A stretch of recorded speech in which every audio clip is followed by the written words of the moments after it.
Hello guys, welcome back to my YouTube channel being mompreneur. कैसे हो आप लोग? आई होप आप सब अच्छे होंगे, एंजॉय कर रहे होंगे। तो यहाँ पे तो बहुत ज़्यादा ठंड पड़ रही है। आप लोगों को उधर कैसा वेदर है आप कमेंट सेक्शन में मुझे बता सकते हैं। तो गाइस, आज है सकट चौथ, जिसको कई लोग तिलकुट चौथ भी बोलते हैं। अगर मैं सही जा रही हूँ तो हम लोग सकट चौथ बोलते हैं। तो बेसिकली इस दिन ना फास्ट रखते हैं, निर्जला फास्ट होता है। जो हम लोग यूपी बिहार के जो लोग होंगे उनको पता होगा। ये गणेश जी की पूजा होती है और रात में चंद्रमा को अर्घ दिया जाता है। और उसके बाद आप कुछ खा सकते हो। खाने में आप फ्रूट्स खा सकते हो, चाय पी सकते हो, और यही होता है। तो आज मैं आप लोगों के साथ उसका व्लॉग शेयर करने जा रही हूँ कि क्या होता है। अभी जस्ट मैंने शावर ले लिया है, घर की पूजा कर ली है जो नॉर्मल पूजा होती है। और जब आज के दिन हम शावर लेते तो उसमें ना थोड़ा सा काला तिल होता है, ब्लैक कलर के तिल आते हैं, वो डाल लेना चाहिए। उसके बाद आप नहा लो। और एक दिन पहले क्या होता है कि हम लोगों में कोई भी पूजा होती है ना, जैसे ये व्रत वगैरह वाला होता है, तो उसमें एक दिन पहले लहसुन प्याज नहीं खाया जाता है। और तो कल के दिन वही बेसिकली हुआ था कि नहाए खाए था, जिसमें नहा के आपको खाना था, और खाना बिना लहसुन प्याज के आप खाना बना सकते हो, खा सकते हो। तो यही होता है। अब मैं आज का आपको साथ शेयर करने जा रही हूँ व्लॉग कि हम लोग कैसे मनाते हैं। सफ़ेद वाली तिल और ब्लैक वाली तिल का भी कुछ मतलब प्रसाद सा होता है, और सफ़ेद वाली तिल को थोड़ा सा चटकाना होता है। फिर उसमें आप लड्डू बना सकते हो उसका, या फिर कुछ भी बना सकते हो। जो मुझे जैसे मेरे बड़े लोगों ने बताया है मैं वैसे ही मनाती हूँ। और कैसा जाता है, मैंने अपने ऑफिस की ऑफ ले रखा है, बिकॉज बेबी का जो है अभी विंटर वेकेशन चल रही है और वो बहुत नॉटी है, तो उसको भी संभालना है। हस्बैंड का वर्क फ्रॉम होम है, और वही मैं अब लंच प्रिपेयर करने जा रही हूँ अपने हस्बैंड का, फादर इन लॉ का और बेबी का, वो के साथ ब्लॉग शेयर करती हूँ। तो बने रहिए मेरे साथ। ये आफ्टरनून का टाइम है, मैं लंच प्रिपेयर करने के लिए आ गई हूँ। मैंने दाल फ्राई करके पहले ही बना लिया था। अब मैं ये रोटियां डाल रही हूँ, चपातीस डाल रही हूँ, और मैं ये लंच करा दूँगी पूरी फैमिली मेम्बर को, सो दैट मैं फिर प्रसाद वगैरह बनाना स्टार्ट कर सकूँ। एक बार लंच वगैरह कर लेंगे सब लोग, तो फिर मैं काउंटर टॉप वगैरह क्लीन करके, तो अब मैं ये काउंटर टॉप जो है वो क्लीन कर रही हूँ। और सबसे पहले क्योंकि प्रसाद बनाना था, चीज़ें गिर जाती हैं, तो मैंने पहले सोचा कि अच्छे से साफ़ कर लो चूल्हे वगैरह को, और किचन के काउंटर टॉप को, फिर साफ़ सुथरा रहेगा तो आप प्रसाद बना सकते हो। भोग का प्रसाद होता है वो, तो इस वजह से ये काउंटर टॉप मेरा क्लीन हो गया। ये ब्लैक वाली तिल है जिसको मैंने थोड़ी देर के लिए भिगो के रख दिया है। थोड़ी देर के बाद भिगोने के इसको ढक के रख दूँगी मैं, और भिगोने के लिए रख दिया है। और ये मैंने पैन चढ़ा लिया है सफ़ेद कलर की तिल, और पहले मैं अच्छे से इसको थोड़ा गर्म कर लूँगी। अच्छे से गर्म होने के बाद इसको मैं फिर मीडियम से लो फ्लेम पे करके तिल डाल दूँगी, और इसको धीरे धीरे रोस्ट करूँगी, बिकॉज तेज पे ना ये बहुत जल्दी रोस्ट हो जाती है और फिर जल जाती है तिल। तो इसको धीरे धीरे आपको रोस्ट करना है, सो दैट वो थोड़ा सा अच्छा सा टेस्ट आए और वो जला हुआ सा टेस्ट ना आए। तो इसको मीडियम, और हमेशा तिल को मीडियम से लो फ्लेम पे इसको रोस्ट करना होता है। तो ये प्रसाद होता है, इस प्रसाद को बनाते हैं। कई लोग इसका तिल के लड्डू भी बना देते हैं, बट मैं तिल के लड्डू नहीं बनाती हूँ, मैं पंजीरी टाइप पे प्रसाद बनाती हूँ। और इसको फिर भोग के लिए हम यूज़ कर लेते हैं। और जब और वो जो ब्लैक वाली तिल, सबसे पहले उसको आपको खाना होता है, पानी पीना होता है, फिर आप ये रोस्ट हो गए, देखो अच्छे से ब्राउन कलर का हो जाए, ज़्यादा जले ना। जब ब्राउन कलर का हो जाए तो उसके बाद आप उसको निकाल लीजिए, उसको थोड़ा सा ठंडा हो जाए, ठंडा होने के लिए रख दीजिए। होने के बाद अब इसको मैं ग्राइंड करूँगी।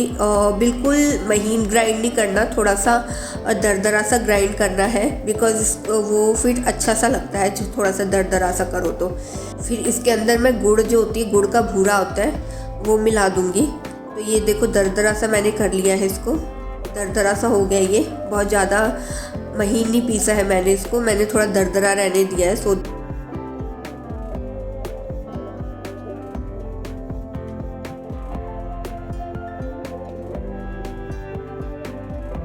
तो मैं डाल लूँगी। ये तिल जो मेरी थी वो 1 कटोरी तिल थी, और इसमें मैंने जो है अपने टेस्ट के अनुसार इसमें गुड़ का भूरा मिला दिया है।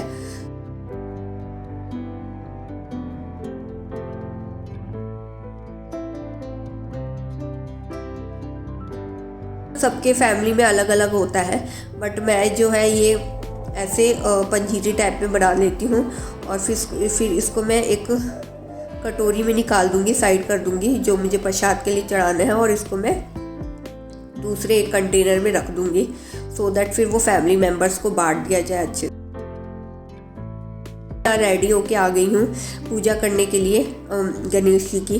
तो ये इवनिंग के टाइम पे मैं पूजा कर रही हूँ।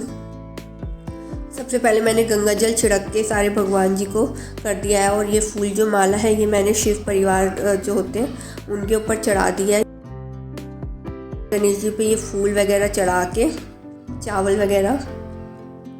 फिर इसके बाद आप क्या कहते हैं, ये पान का पत्ता ज़रूर चढ़ाना होता है। पान का पत्ता हो गया, दूब हो गया, और फ्रूट्स वगैरह जो भी आपको चढ़ाना है भगवान जी को, कुछ मीठा हो गया, तो ये सब चढ़ा के फिर हम कथा सुनते हैं इसकी। आपकी मर्ज़ी, आप जाके कथा सुन सकते हैं, बट मैं कथा खुद ही पढ़ लेती हूँ बिकॉज़ अकेली मैं पूजा करती हूँ। तो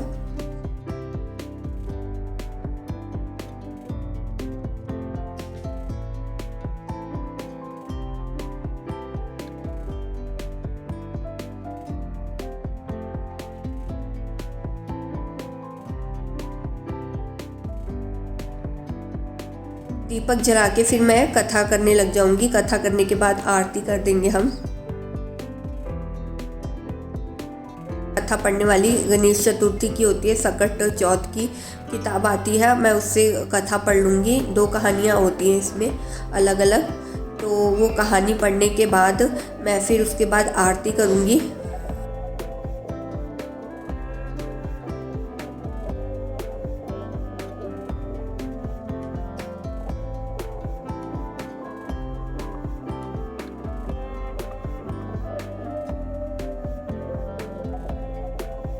काला तिल मैंने भिगोया था, उसको छान के आप उसके अंदर गुड़ और अदरक के कुछ स्लाइसेस डाल के फिर आप वो प्रसाद आपको चढ़ाना होता है। और चंद्रमा जी को जब अर्घ देते हैं तो उसमें भी थोड़ा सा ऐसे चढ़ाना होता है। फिर आप उसके बाद सबसे पहले वही आप मुंह में डालेंगे, फिर पानी पिएंगे, फिर आप फ्रूट्स वगैरह खा सकते हैं। सबके घर अलग अलग होता होगा, जो हम लोगों की तरफ होता है, मेरे बड़ों लोगों ने ऐसा ही बताया है।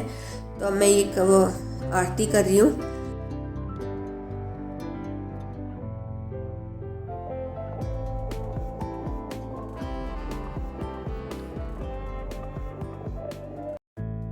आ जाएगा प्रसाद के चक्कर में, उसको मैंने टीका वगैरह लगाया है। फिर इसी की पूजा की है। अब चंद्रमा को अर्घ दिया जाएगा, और उसके बाद हमारे में होता है कि गाय के दूध से अर्घ देते हैं, तो वही गाय के दूध से अर्घ दिया जाएगा चंद्रमा को। और उसके बाद आप कुछ खा पी सकते हो। तो अभी मैं जा रही हूँ शकरकंदी को उबालने, स्वीट पोटैटो भी कहते हैं उसको, बॉईल करने के लिए रख दिया है। तो मैं इसमें ज़्यादा सीटी लगाने की ज़रूरत नहीं है, 2 सीटी लगवाऊंगी हो जाएगा। और ये है जो मेन प्रसाद होता है, गुड़, ब्लैक तिल और अदरक के, ये हम चढ़ाते हैं। और चढ़ाने के बाद फिर इसको सबसे पहले आपको खाना होता है। अब इस टाइम पे चंद्रमा जी आ गए हमारे, अर्घ दिया जाता है गाय के दूध में थोड़ा गंगा जल डाल के। ये 9:30 बजे के करीब चंदा मामा निकले थे, और फिर मैं ये अर्घ दे दूँगी। हमारे में पान का पत्ता और एक लट निकाल के अर्घ दिलाया जाता है। फिर अच्छे से लाके फिर मैं नीचे आ जाती हूँ। नीचे आने के बाद फिर वही फिर मैं प्रसाद खा लेती हूँ। तो ऐसा गया था मेरा। अगर आप लोगों को ये व्लॉग अच्छा लगा है, please do like, share and subscribe my channel, and बने रहिए ऐसे ही। Bye guys and take care.